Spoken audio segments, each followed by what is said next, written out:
अस्सलामुअलैकुम रहमतुल्लाहि वबरकात। देखिए, पश्चिम बंगाल में जब से बीजेपी की सरकार आई है, डेमोलिशन, नमाज पर पाबंदी, बहुत सारे मामलात हैं जिसको समझदारी से आपको समझना पड़ेगा। उससे पहले सोशल मीडिया में एक पोस्टर सर्कुलेट हो रहा है और बिना जांच पड़ताल किए कोलकाता के ज्यादातर लोग इस पोस्टर को एक जगह से दूसरी जगह शेयर कर रहे हैं। क्या आपने उसमें देखा कि इतवार को पीसफुल प्रोटेस्ट का आह्वान किया गया? इस पोस्टर में किसी पार्टी का नाम नहीं, इस पोस्टर में किसी ऑर्गेनाइजेशन का नाम नहीं, कोई ईमेल एड्रेस नहीं, कोई फोन नंबर नहीं। क्या इस प्रोटेस्ट की पुलिस को लिखित में कुछ लेटर दिया गया? कुछ नहीं मालूम। एक पोस्टर आया और आपने धड़ाधड़ शेयर कर लिया। देखिए, प्रोटेस्ट करना आपका और हमारा संवैधानिक राइट है, लेकिन जो भी प्रोटेस्ट होगा पुलिस को इंफॉर्मेशन के साथ होगा। विदाउट इंफॉर्मेशन को प्रोटेस्ट नहीं होगा।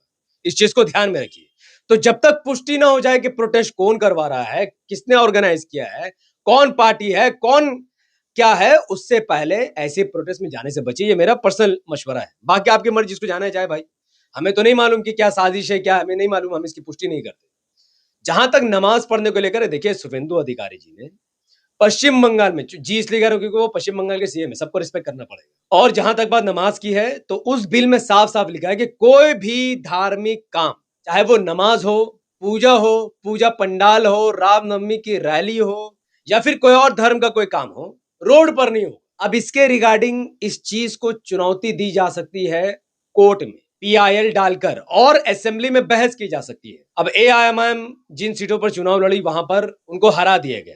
तृणमूल कांग्रेस तमाम सीटों पर जीत गई जहां पर एमआईएम लड़ी थी, एक सीट को छोड़कर। अब आपका काम है कि जिन नेताओं को आपने वोट दिया, जहां से भी आप इस वीडियो को देख रहे हैं, अपने एमएलए के पास जाइए और उनसे कहिए असेंबली में एक मुद्दा को उठाए कि आखिर रोड पर नमाज और पूजा क्यों नहीं होगा। और उसको असेंबली में यह बताना पड़ेगा उस एमएलए को कि रोड में नमाज भी होगी, रोड में पूजा भी होगा, रोड में मुहर्रम का जुलूस भी होगा, और रोड में पॉलिटिकल रैली भी होगी। अगर आप ये कहेंगे कि रोड में पॉलिटिकल रैली तो होगा, नेता का भाषण तो चलेगा, लेकिन पूजा नहीं मनाएंगे और नमाज नहीं पढ़ने देंगे, ये नहीं चलेगा। जब तक ये मामला असेंबली में नहीं उठता, तब तक शांतिपूर्ण तरीके से मस्जिद में नमाज पढ़े। और जो मस्जिद गली कूचा में बना हुआ है, जहां गली में आप वहां पढ़ सकते, सिर्फ रोड में मना है। जो जो इलाकों की गली होती है, वहां पर पुलिस आपको नहीं रोक सकता है। लेकिन पुलिस से मत उलझिए, पुलिस से इंगेज मत होइए।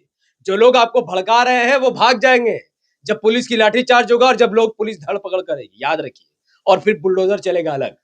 मैं आपको डरा नहीं रहा, मैं आपको जगा रहा हूं, मैं आपको गाइड कर रहा हूं। प्लीज पुलिस से किसी भी तरीके से मत उलझिए। पुलिस जो ऑर्डर उनको मिला वो उनका काम कर रहा है। अब आप जो एमएलए को आपने जिताया है वोट देकर, उसको उसको जाके पकड़िए और उसको बोलिए असेंबली में जाकर इस बिल को कैंसिल करवाए। और वो प्रैक्टिकली पॉसिबल है। अगर असेंबली में नहीं तो फिर कोर्ट में पॉसिबल है इंशाल्लाह।